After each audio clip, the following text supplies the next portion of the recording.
오늘 본문은요, 그 바사왕 고레스 제3년에 다니엘이 본 환상이다, 전쟁에 관한 환상이다, 이렇게 그 시기에 대해서 말씀해주고 있습니다. 그러니까 이때가 그러면은 언제일까요? 고레스의 칙령으로 이미 포로 귀환이 한 차례 진행된 그 이후를 말하는 거죠. 고레스가 왕이 된 3년 이후니까요. 이 스룹바벨을 중심으로 해서 고레스의 칙령으로 인해서 1차 포로 귀환이 이미 있었어요. 주전 536년 여름에 1차 포로 귀환이 진행이 됐습니다. 그건 참 역사적인 그런 사건인 것이죠.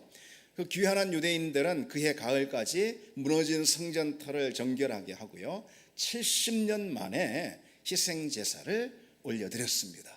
70년 만에 제사를, 예배를 올려드린 것이죠. 그리고 그 다음에 봄부터 본격적으로 새로운 성전에 기초를 세우기 시작했어요. 솔로몬 성전이 회파되어 버렸으니까요, 스룹바벨이 2차 성전 건축을 진행을 했다라는 것이죠. 그런데 무려 15년 동안이나 성전 재건 공사가 멈추어서 버렸던 것입니다. 성전이 서야지 이스라엘 백성들이 예배하는 백성이 될 수 있고, 이스라엘 백성들이 하나님의 백성으로 설 수가 있는 거 아니겠습니까? 그런데 성전 재건 공사가 15년 동안이나 멈춰버렸습니다. 수많은 난관이 있었고요, 또 방해 공작이 있었고, 뭐 그런 여러 어려움에 부딪혀가지고 그렇게 된 것이죠. 그래서 다니엘은 지금 이 페르시아에서 그 소식을 다 전에 듣고 있는 것이, 아마 다니엘은 90세 가까운 나이에 됐을 것이다. 그래서 포로 귀환 명단에 들어가지 않았던 것이죠. 너무 이제 나이가 많이 들어서 있을 수 있고요. 어쨌든 페르시아에 남아서 그 소식을 듣고 있었던 거예요. 그래서일까 다니엘은 새 이래 동안, 그러니까 20하루죠, 그동안 슬픔 가운데 잠겨가지고선 예루살렘으로부터 들어오는 그런 소식이 참 너무 절망적인 그런 소식이란 말이죠. 부푼 기대와 꿈을 가지고 이제 자기 고국으로 귀환해서 거기 성전 재건을 하고 성벽을 다시 건축하고 이스라엘을 다시 세우리라, 그런 포부를 가지고 1차 귀환 유대인들이 출발을 했는데, 지금 오랫도록 모든 것이 다 중단이 되고 다 미뤄지기 시작했던 거죠. 그래서 다니엘은 슬픔 가운데 금식하며 기도를 했습니다. 그 가운데 환상을 보게 된 것이 오늘 본문의 내용이죠. 다니엘이 히데겔은 그 티그리스 강을 말하는 것입니다. 그 유프라데스 강이 있고 중동쪽에, 그 다음에 동쪽으로는 티그리스 강이 있잖아요. 그 티그리스 강을 말하는 거예요. 거기서 서 있는데 한 천사가 다가왔습니다. 그 천사의 모습이 묘사가 되어 있죠. 세마포 옷을 입고 허리에는 순금으로 만든 띠를 띠고 있었고요. 그 몸은 황옥 같고 그 얼굴은 번갯빛 같고 눈은 횃불 같다. 그리고 그 목소리는 큰 무리들이 함께 외치는 그런 소리와 같았다 그랬어요. 뭐 이런 걸 보면은 단순한 천사를 의미하는 것 같지는 않아 보여요. 천사긴 하지만은 다른 천사보다는 더 큰 어떤 천상의 존재로 묘사되어 있습니다. 그런 천상의 존재가 나타나가지고 함께 나타나자 다니엘과 함께했던 다른 사람들은 막 혼비백산이 돼가지고선 다 도망해 버렸습니다. 다니엘 홀로 남게 되었는데요. 홀로 남게 된 다니엘. 그래서 그 천상의 존재와 마주하게 된 이 다니엘은 갑자기 그냥 뭐 완전히 그냥 온몸에 힘이 다 빠져버려 가지고요, 어떤 신적 존재와 딱 대면을 하게 되니까 완전히 그냥 맥이 다 풀려서 기진맥진해 가지고 죽은 사람처럼 되어버렸습니다. 그리고 잠든 상태로 이제 계시의 말씀을 듣게 된 것이죠. 마치 이제 입신을 한 것처럼 말이죠. 다니엘이 그처럼 환상 가운데 계시의 말씀을 들었는데, 그렇게 될 수 있었던 것은 그가 간절히 기도했기 때문이라는 사실이죠. 본문 3절에 다니엘은 새 이리 동안 고기도 그치고 포도주도 그치고 했다는 거예요. 이것은 뭘 말하는 걸까요? 기도를 했다라는 그런 뜻이죠. 그리고 본문 12절에 보면은 천사가 다니엘에게 와서 이렇게 말합니다. 내가 깨달으려 하여, 그러니까 하나님의 계시의 말씀을 네가 깨달으려고 하나님 앞에 스스로 겸비하게 하기로 결심하였던 그 첫날부터 내 말이 응답이 되었다니, 응답이 되었다라고 말하는 걸로 봐서 다니엘이 그동안 쭉 뭐 했다라는 거죠? 기도했다라는 것을 의미하는 것이죠. 그래서 이제 오늘 본문은요, 다니엘의 이 기도에 대해서 말씀해 주고 있는 그런 대목입니다. 다니엘이 그렇게 기도하고 기도하자 하나님께서 환상 가운데 계시의 말씀을 들려주셨고 그 계시의 말씀의 내용이 무엇이냐 그것이 11장 또 12장에 쭉 이렇게 펼쳐져서 나오는 것입니다. 오늘 이제 본문의 10장은 다니엘이 기도했다라는 내용이고 그래서 오늘 이 시간에는 다니엘의 그 기도를 통해서 오늘 말씀이 우리에게 기도에 관해서 어떤 것들을 가르쳐주고 있는가 그걸 한번 나눠보도록 하겠습니다. 다니엘의 기도는 이 성도의 기도에 관해서 무엇을 가르쳐주고 있을까요? 그 첫 번째로 우리가 기도할 때 가장 중요한 것은 하나님의 마음을 품고 기도해야 한다. 하나님의 뜻을 품고 기도해야 한다. 하나님의 시선을 가지고 기도해야 된다라는 것을 오늘 이 다니엘의 기도는 우리에게 가르쳐주고 있습니다. 지금 다니엘이 슬퍼하며 금식했습니다. 그 왜 슬퍼하며 금식하고 기도했을까요? 그것은요 지금 1차 포로 귀환으로 해서 이제 그 예루살렘 땅에 돌아간 자기 민족의 소식을 자기 백성의 소식을 들었는데 그 성전의 회복이 너무 지연이 되어 있고 참 여러 가지 어려운 사정들이 많이 생기고 난관에 봉착했다라는 소식을 들었기 때문에 다니엘이 지금 슬퍼하며 금식하고 있는 것이죠. 벌써 한참 전에 역사적인 그런 포로 귀환의 사건이 있었어요. 그럼에도 1차 이 포로 귀환의 역사를 보면은 우리가 느헤미야나 에스라서가 있잖아요. 그런 구약 성경을 통해서 알 수 있는 사실은 1차 포로 귀환 때 고작 한 5만 명 정도의 유대인만 포로 귀환 그 행렬에 대열에 끼었습니다. 많이 돌아간 것이 아니죠. 5만 명이면은 고레스 칙령에도 불구하고 바벨론 지역에 그냥 머무르겠다 했던 사람들이 훨씬 더 많은 것이죠. 그렇게 다들 70년 동안 언제 우리가 고향에 돌아갈까? 고향은 단순한 고향이 아니고 그곳이 영적인 고향이죠. 그곳이 신앙의 바탕이 되는 그런 곳이죠. 거기에 성전이 있는 그런 곳이죠. 그래서 뭐 그냥 일반적으로 우리가 말하는 그런 고향 훨씬 이상의 의미가 되는 거잖아요. 그래서 이스라엘 백성들은 언제면 우리가 고향으로 돌아가서 다시 우리가 희생제사를 하나님께 올려드리는 그런 예배자들이 될 수 있을까 학수고대를 했단 말이죠. 그런데 딱 뚜껑을 열고 보니까 고레스 칙령으로 인해서 남아있는 사람들이 훨씬 더 많은 거예요. 그 이유가 무엇일까요?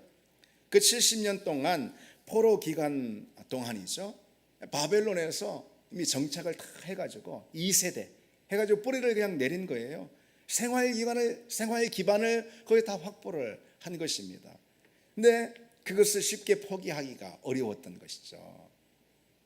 이제 이때 당시 바벨론 포로로 다 사로잡혀 갔잖아요. 유대인들이 바벨론 땅으로. 근데 뭐 우리나라 일제시대처럼 그렇게 굉장히 아주 그런 어두웠던 굉장히 아주 포악했던 그런 이제 식민 그런 시절이라고 생각하기보다도요.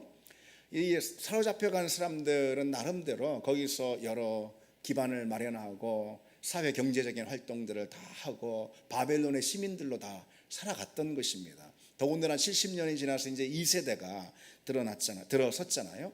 근데 그런 생활 기반을 포기하기가 싫었던 것이죠.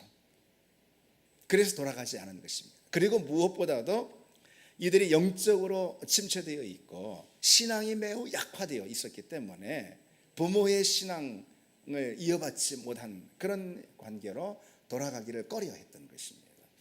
거기에 더해서요, 고국으로 귀환하는 사람들은 어떤 문제에 봉착했을까요? 성전 재건 공사를 착수하는데 그 중대한 사업이 그 현지에 있는 사마리아 거주자들의 반대에 부딪혀가지고선 그런 방해에 부딪혀가지고 지지부진한 그런 상태에 있었던 거예요.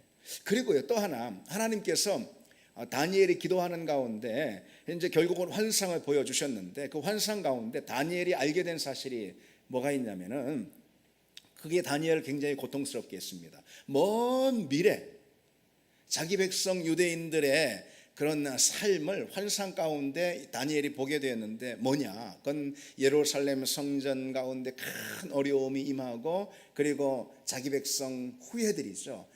그들이 큰 박해를 받는 제국의 박해를 받는 그런 모습을 환상으로 봤어요. 장차 안티오쿠스 에피파네스라는 그런 악랄한 왕이 일어날 것인데 그 왕이 자기 민족을 박해하고 성전을 모독하는 그런 상황들이 다니엘의 환상 가운데 펼쳐져서 다니엘이 알게 됐던 것이죠. 그러니까 무슨 얘기입니까? 요약해 보면은 다니엘이 가만 보니까 포로 귀한 영이 떨어졌는데도 여기가 그저 좋소 하면서 고향 예배의 처소로 돌아가지 않겠다고 하는 사람들이 부지기수고, 그리고 정작 고국으로 돌아간 그런 자기 백성들은 그 형편이 만만치가 않았던 거예요. 그래서 지지부진한 그런 결과가 있었고, 그리고 먼 미래에는 흉악한 세력이 등장해가지고 자기 백성을 괴롭히게 될 것입니다. 그걸 생각을 하니까 그로 인해 다니엘은 슬퍼서 고통 가운데 신음하지 않을 수가 없었던 거예요. 금식하지 않을 수가 없었던 거죠. 스스로 낮추고 겸비해서 기도합니다. 특별히 다니엘은 하나님의 백성인 자기 민족을 위해서 기도하죠. 마치 자기 일처럼. 그리고 하나님의 역사 비전이라는 것을 품고 하나님의 시선을 가지고 다니엘은 기도합니다. 이게 중요합니다.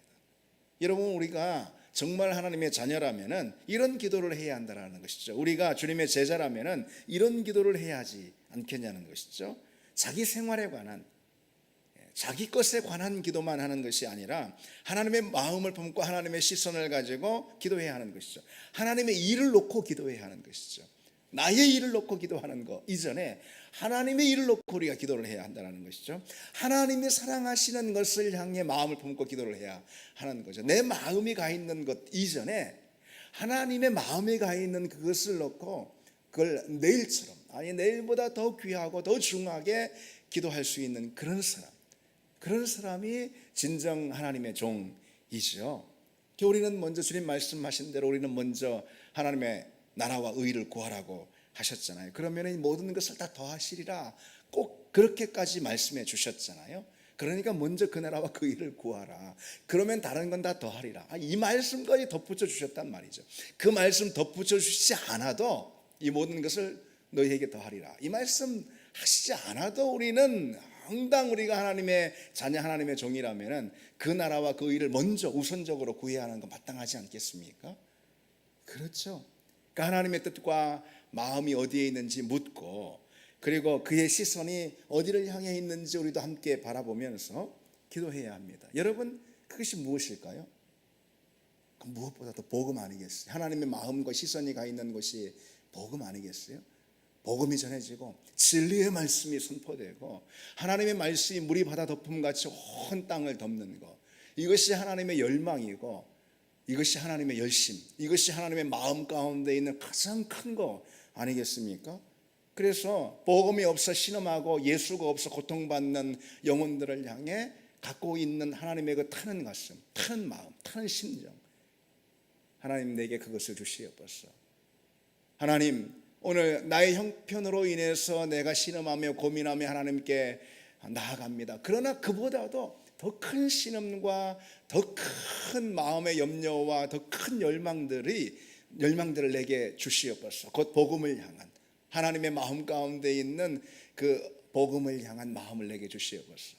그리고 기도할 수 있는, 그것을 놓고 신음하며 간절히 기도하고 그것을 놓고 정말 우리 배가 등에 붙도록 기도하고 할 수 있는 사람이 있다면은, 그런 사람이 있다면은 하나님 그 사람 분명히 사랑하시고 하나님 그 사람 분명히 사용하실 줄 믿습니다. 우리 교회가 그런 교회가 되기를 바랍니다. 우리 교회가 이 지역, 이 영혼들을 놓고 그런 마음으로 기도하지 않는 교회라면 누가 이 지역의 이 영혼들을 놓고 기도할 수 있겠습니까? 우리 교회를 이곳에 세우신 것은 하나님의 복음이 이 지역을 향해서 전진하도록, 이 지역의 영혼들, 이 지역의 가정을 회복하고 이 지역의 영혼들을 건지라고 우리 교회를 여기에 세우신 줄 믿습니다. 우리가 기도하지 않으면, 다니엘의 마음으로 기도하지 않으면 누가 그들을 책임지고 누가 그들을 위해 기도하겠습니까? 그런 우리가 되기를 바랍니다. 두 번째로, 다니엘의 기도는 우리 기도에 대해서 어떤 중요한 걸 가르치고 있냐면은 끈질기게 기도해야 한다. 기도는 그 사실을 가르쳐주고 있습니다. 기도에 대해서 우리가 말씀을 나눌 때 이 대목은 참 중요하게 늘 다루는 그런 내용 아닙니까? 지금 다니엘은요, 하나님의 응답을 기다리면서 참 사생결단의 마음으로, 심정으로 기도를 하고 있는 것입니다. 금식하며 모든 것을 다 끊고 그리고 지금 20하루째 되는 날까지 계속 기도를 하고 있는 것이죠. 천사가 다니엘에게 그 응답의 메시지를 가지고 와가지고선 이런 이야기를 하는 게 참 눈에 띕니다. 어떤 이야기요? 자기가 지금 늦게 온 연유에 대해서 이야기를 해주고 있어요. 그냥 응답의 메시지를 전해주면 되는 거 아니겠어요? 그런데 자기가 이렇게 좀 늦은 이유에 대해서 설명을 해주고 있습니다. 왜 그런 설명을 해줬던 것일까요? 다니엘이 그처럼요 정말 사생결단의 심정을 가지고 기도하고 있었기 때문에 내가 이렇게 좀 늦은 이유가 이런 것이다라고 말해줬던 것이죠. 다니엘은 이제 금식하며 기도를 했습니다. 다니엘은 기도의 응답이 있기까지 정말 하루도 멈추지 않겠다, 뒤로 절대 물러서지 않겠다, 그런 마음, 간절한 심정을 가지고 기다리면서 기도했던 것이죠. 그래서 그 기도 응답의 메시지를 전해주고 있는 이 천사의 입장에 있어서도 마음이 타는 그런 순간이었던 것입니다. 여러분 이 상황을 한번 보시죠. 오늘 본문에 다니엘이 하나님이여 이 민족의 운명이 어떻게 될 것인지 하나님의 뜻, 이 민족을 향한 당신의 뜻이 어디 있는지 내게 깨닫게 하시고 가르쳐 주시옵소서. 이것이 다니엘의 주된 기도의 내용이었단 말이죠. 그렇게 20날을 기도해도 아무 응답이 없습니다. 20하루가 되자 갑자기 광채 가운데 하나님의 소식을 전하는 천사의 손이 다니엘을 감싸고 그리고 다니엘을 완전 땅에 엎어져 있던 다니엘을 일으켜 세웁니다. 그리고는 큰 은총을 받은 사람 다니엘아 그렇게 부르면서 네가 기도할 때에 첫날에 이미 네 기도가 하나님께 응답이 되었다. 그러나 그 응답의 메시지를 내가 가져오는 사이 페르시아의 어둠의 권세인 사단이 21일 동안 나를 막아서서 내가 이제야 그 응답의 메시지를 가지고 내가 도착했다. 이렇게 말하는 대목 아닙니까? 참 기도의 세계에 이와 같은 일이 있다니 참 놀라운 그런 일입니다. 하나님이 기도에 응답해 주시는 것 그리고 또 그 응답이 우리에게 닿는 과정 여기에는 시차가 있을 수 있다는 것을 말해주는 것이잖아요. 하나님이 응답해 주셨지만은 때로 어둠의 권세가 그 응답의 소식을 막아서고 있을 수 있다 라는 것을 오늘 본문은 우리에게 가르쳐주고 있습니다. 그런데 또 그때에 또 하나님의 천사가 그 어둠의 권세를 몰아내고 메시지를 든 천사를 급히 갈 수 있도록 길을 터주는 그런 일이 영적인 세계 가운데 있을 수 있다는 것을 우리에게 말해주는 것이잖아요. 그래서 다니엘이 만일 그 시차를 견디지 못하고 그 기도를 멈췄다면은 그러면은 낙심했다면은 그러면은 그 응답의 메시지를 듣지 못했을 수가 있는 것이죠. 그렇지 않겠습니까? 응답했고 응답의 메시지가 전해져야 하는 것인데 아예 다니엘이 기도를 멈춰버렸다면은 그러면 응답의 메시지는 듣지 못했던 것이죠. 성경에서 여러분 하나님의 위대한 손길을 경험한 사람, 놀라운 역사를 맛본 사람, 이 사람들의 이 공통된 특징은 끈질긴 기도의 사람이었다라는 걸 우리가 다 공통적으로 확인해 볼 수가 있습니다. 그래서 마침내 기도의 응답을 들은 사람들이다. 그래서 마침내 말이죠. 끈질기게 기도한다라는 것은 어려움이 있다라는 것을 의미하는 거 아니겠어요? 그러나 포기하지 않고 멈추지 않고 기도하는 것을 말하는 것이죠. 이 끈질김이라는 것은 단순히 어떤 시간적인 것만 말하는 것은 아니죠. 우리가 기도할 때 어떤 기도의 제목을 놓고 기도할 때 낙심하게 되는 그런 상황들이 있다라는 거예요. 포기할 수밖에 없는 그저 멈출 수밖에 없는 그런 상황들이 기도 가운데 늘 있다라는 것을 말해주는 것이죠. 그러니까 기도는 끈질긴 기도가 되어야 한다고 말하는 것이죠. 우리가 그런데 한번 생각해 보자면은 우리 기도가 그처럼 끈질긴 기도가 되지 못해가지고 그저 응답을 놓쳐버린 아니면 응답의 소식을 놓쳐버린 그런 경우가 있지 않을까라는 생각을 해봅니다. 그렇죠. 오늘 다니엘은 그가 멈추지 않고 실망하지 않고 낙심하지 않고 끝까지 그의 기도를 밀어붙였기 때문에 응답을 들을 때까지죠. 그래서 응답의 메시지를 들었던 거죠. 그러나 그러지 못한 우리의 기도들은 얼마나 많을까라는 생각을 해볼 수 있습니다. 우리가 왜 기도 응답을 듣지 못했을까? 바로 다니엘과 같은 그런 기도가 되지 못했기 때문에 그런 것이죠. 여러분 우리가 잘 아는 복음서의 내용 가운데 스로보니게 여인의 이야기가 있지 않습니까? 그 한 번은 예수님께서 팔레스타인 북쪽에 두로와 시돈 지역에 가셨는데 한 여인이 나와가지고 고함을 치잖아요. 다윗의 자손이 나를 불쌍히 여기소서, 내 딸이 그 흉악한 그런 귀신에 들렸다 그러면서요. 그러나 주님께서 단호하게 물리치시잖아요. 나는 이스라엘 집에 잃어버린 양을 그 위에서 보냄을 받았다, 다른 데 보냄을 받지 않았다 그러면서 말이죠. 그래도 이 여인이 주여 나를 도우소서 그렇게 다시 한번 간청하자 주님이 뭐라고 말씀하시죠? 자네의 떡을 취해서 개들에게 던지는 것이 마땅하지 아니하다. 주님께서 왜 이런 말씀을 하셨을까? 그걸 여러 가지 우리가 이제 묵상해 볼 수가 있겠죠. 근데 저는 묵상을 하면서 이런 생각이 들더라고요. 주님께서 일부러 이 말씀하시지 않았을까? 이제 이후로 오는 모든 세대의 주님의 자녀들이 기도할 터인데, 그렇잖아요. 기도할 터인데 기도하다 낙심하는 사람들이 얼마나 많겠어요. 기도하다 그냥 쉽게 포기해버리는 사람이 얼마나 많겠어요. 기도하다 그냥 끈질김이 없어가지고 말이죠, 기도의 응답을 결국은 받지 못하는 그런 사람들이 얼마나 많겠어요. 주님은 응답해 주시길 원하시는 분인데 누구보다 주님께서는 우리의 기도에 응답하시길 원하시는 분이란 말이죠. 그런데 기도의 분량이 차야 되는 것이죠. 기도의 분량을 채우지 못해서 쉬 낙심해버리는, 그래서 기도의 응답을 받지 못하는 그런 주님의 자녀들이 얼마나 많을까라는 것을 염려하셔서 아주 그냥 여기서 독하게 이 여인에게 이렇게 말씀하시지 않은 걸까? 이 여인의 믿음을 보고, 이 여인의 믿음이라면은 과연 다음과 같은 이런 답이 나올 것이다. 주여 올소이다마는 개들도 제 주인의 상에서 떨어지는 부스러기를 먹나이다. 이 여인의 대답을 주님께서는 미리 예상하시고 이렇게 아주 독하게 말씀하시는 거 아닐까? 왜요? 아까 말씀드린 대로 오고 오는 세대의 주님의 많은 자녀들이 쉽게 기도를 포기하지 말라고 말이죠. 이와 같은 여인도 있다. 그러니 너희 기도를 쉽게 중단하지 말라. 그런 주님의 의도가 있지 않았을까라는 생각을 해봅니다. 여러분, 기도를 포기하게 하는 많은 장벽들이 있어요. 기도에는 분명히 장벽이 있다. 기도를 포기하게 만드는. 근데 그 장벽을 극복하는 기도는 끈질긴 기도다.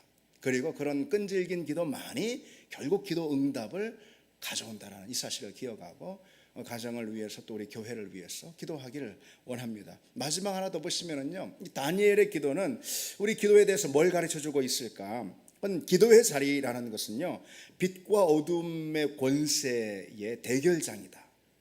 빛의 권세, 어둠의 권세의 이 대결장이다라는 것을 가르쳐주고 있어요. 한마디로 기도는 영적 전투의 현장이라는 거죠. 이 다니엘에게 천사가 한 말을 다시 보시면은요, 12절로 14절에 어떤 이야기를 하고 있는 거죠. 네가 하나님의 말씀을 깨닫기 위하여 지금 겸비하고 스스로 낮춰서 기도하기 시작한 그 첫날부터 네 기도가 이미 응답이 되었다라고 가르쳐 주잖아요. 내가 그 응답의 메시지를 가지고 오는데 페르시아를 지키는 사단의 군대가 나를 막아서 무려 20하루나 대치하는 상황이 되어서 오지 못했다, 그렇게 말합니다. 그런데 하나님의 천사장 미가엘이 와서 나를 도와주므로 그 사단의 진을 다 해치고 오늘에야 기도 응답의 메시지를 가지고 너한테 오게 되었다. 이게 참 놀라운 그런 이야기입니다. 이게 무엇을 말해주는 것일까요? 아까처럼 끈질기게 기도해야 한다는 것뿐만 아니라 이 영적 세계가 있다는 것을 말해주는 것이죠.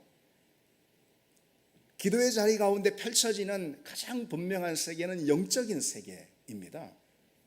그리고 그 영적 세계가 현실 세계, 우리가 살고 우리가 눈으로 보는 가시적인 현실 세계를 사실 결정짓는다는 것을 보여주고 있는 거죠. 영적 세계에서는요, 하나님의 일을 하는 천사도 있는 것이고요, 하나님께 대적하고 막아서고 방해하려고 하는 그런 악한 마귀도 있는 겁니다. 마귀는 물론 기도를 방해하는 그런 세력이죠. 기도를 방해하는 마귀의 세력으로 인해서 응답이 지연될 수도 있고 승리가 지연될 수도 있다는 거. 참 이것이 의미심장합니다. 하나님은 응답하셔. 누가 하나님의 뜻과 하나님의 결정을 막아설 수 있겠어요? 어떤 마귀의 세력이라 하더라도 감히 누가 그럴 수가 있겠어요? 그러나 그 응답의 메시지, 승리의 메시지가 지연되게 할 수 있다라는 거죠. 마귀는. 그리고 무엇보다도요, 마귀는 그러니까 하나님을 직접 공격하진 못하니까 하나님의 메시지를 들고 오는 사단을 천사를 막아서거나 아니면은 기도를 하는 우리를 막아서는 거죠. 다시 말해서 우리가 기도를 쉽게 포기하게 만들거나 기도에 게으르게 하거나 기도를 중단하게 만드는 것입니다. 그와 같은 기도의 자리에서의 영적 환경들이 있다는 것을 우리는 기도하면서 기억해야지 됩니다. 그런데 기도를 방해하는 그런 세력만 있는 것이 아니고요, 기도를 돕는 손길엔 천사도 있습니다. 다니엘은 자신이 본 그 환상에 압도돼 가지고 완전히 기진맥진해져 버리지 않습니까? 그래서 쓰러져 버립니다. 그런 다니엘은 천사가 어루만져주는 그런 손길로 새로운 힘을 다시 얻게 되는 그런 장면이 오늘 본문에 나오죠. 기력이 쇠잔한 이 다니엘의 몸을 일으켜 세워주고, 그리고 다니엘을 막 격려까지 합니다. 18절에 보면은 이르되 큰 은총을 받은 사람이여 두려워하지 말라, 평안하라, 강건하라, 강건하라. 이렇게 기도하고 있는 그 다니엘에게 격려하며 힘을 북돋아주고 있습니다. 강건하라, 강건하라. 그래서 다니엘은 곧 힘을 얻고 다시 일어나는 것을 볼 수 있죠. 여러분, 이거 다 무엇을 말해주는 것입니까? 이 사실이 기도가 영적 전투의 현장이다라는 것을 말해주는 거예요. 우리가 기도할 때 단순히 우리가 뭔가 아뢰고 싶은 거, 뭔가 얻고 싶은 것을 그냥 단순히 고해드리는 하나님께 그런 자리만은 아니라는 것이죠. 우리가 기도할 때 빛의 어떤 군대와 어둠의 군대 간에 그런 강력한 영적 전쟁들, 싸움들이 벌어진다라는 것, 그런 영적 환경들이 있다라는 것을 우리는 기도하면서 기억할 필요가 있어요. 여러분, 예수님도 마찬가지죠. 예수님도 기도 가운데 엄청난 영적 전투를 벌이셨어요. 예수님의 겟세마네 동산에서의 기도가 대표적 아닙니까?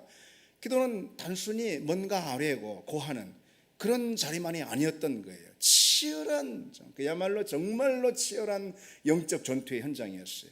주님의 기도를 방해하는 마귀의 세력이 주님의 십자가를 거부하도록 끊임없이 부추기고 흔들고 유혹하고 십자가에 저항하게 만들고 십자가를 두려워하게 만들고 그 앞에 공포를 심어주고, 그래서 예수님이 할 수 있으면 내 십자가를 지지 않기를 원하게 만들고 그랬던 거 아니겠습니까?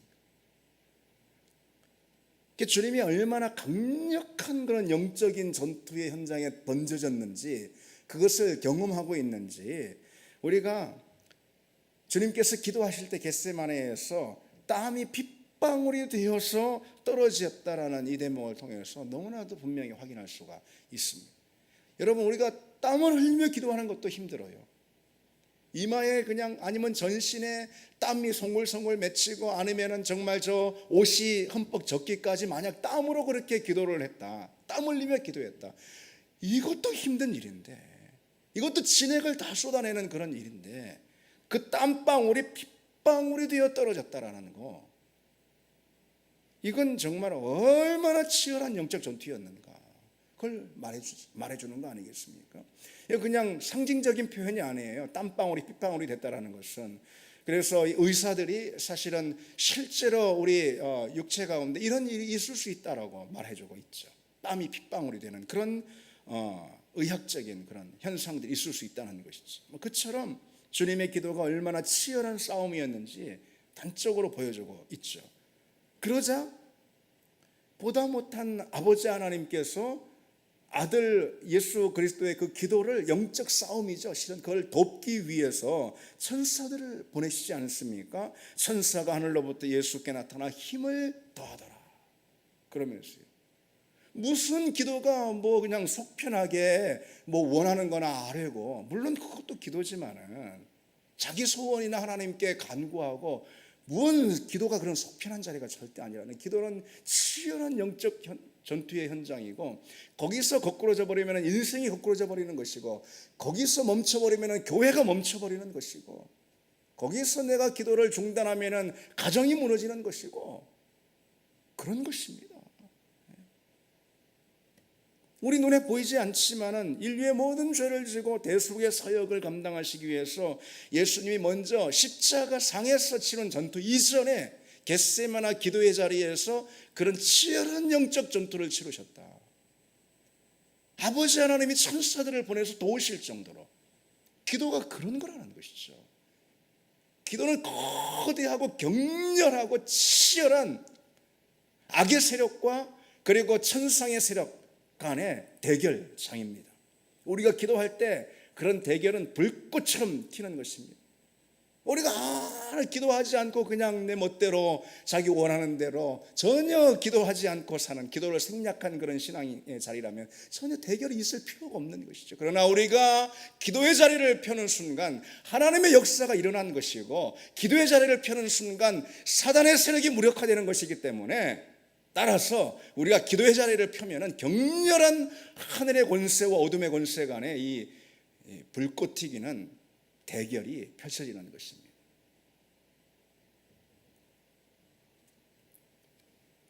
여러분, 우리가 기도하면은,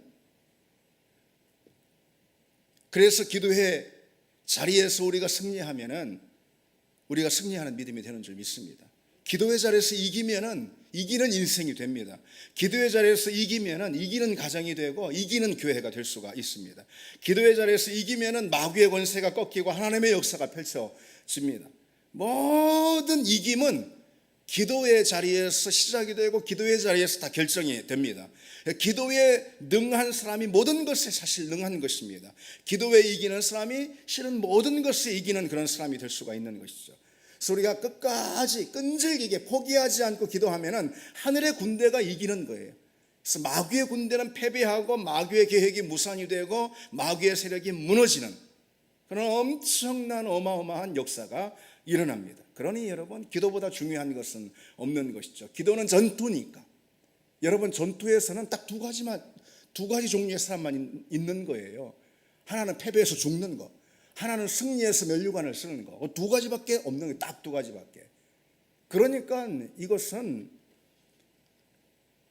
양보할 수 없는 절대로 그런 게임인 것입니다. 우리는 그래서 이 시간 정말 다시 한번 우리 마음으로 다짐해야지 되겠습니다. 다른 건 다 못해도요, 다 못해도 좀 과격하게 말해서 다른 건 다 못해도 된다 이거예요. 우리가 기도만 잘하면 말이죠. 교회도 마찬가지. 다른 건 다 못해도 됩니다. 기도만 잘하면 됩니다. 그래서 좀 과격하게 말해서요, 우리는 정말 무식하게 기도하는 그런 사람이 되어야 합니다. 그래서 저는 오늘 말씀을 제가 묵상하면서 이런 생각을 해봤습니다. 저 목사 말이지, 무식하게 기도만 해. 아멘 하고 싶은 그런 목사가 되고 아멘 하는 목사가 되고 싶습니다. 저는. 예. 과연 내가 정말 무식하게 기도만 하는 사람처럼 보여서 누군가 나한테 아이고 저 목사 무식하게 기도만 해, 그렇게 말할 때 과연 그 사실이 맞기 때문에 내 아멘으로 내가 답하는 그런 사람이 되고 싶습니다. 저 교회 말이지, 무식하게 기도만 해. 아멘. 우리 교회는 여러분 무식하게 기도만 하는, 좀 과격하게 말하는 거지만은 사실 그것이 진실입니다.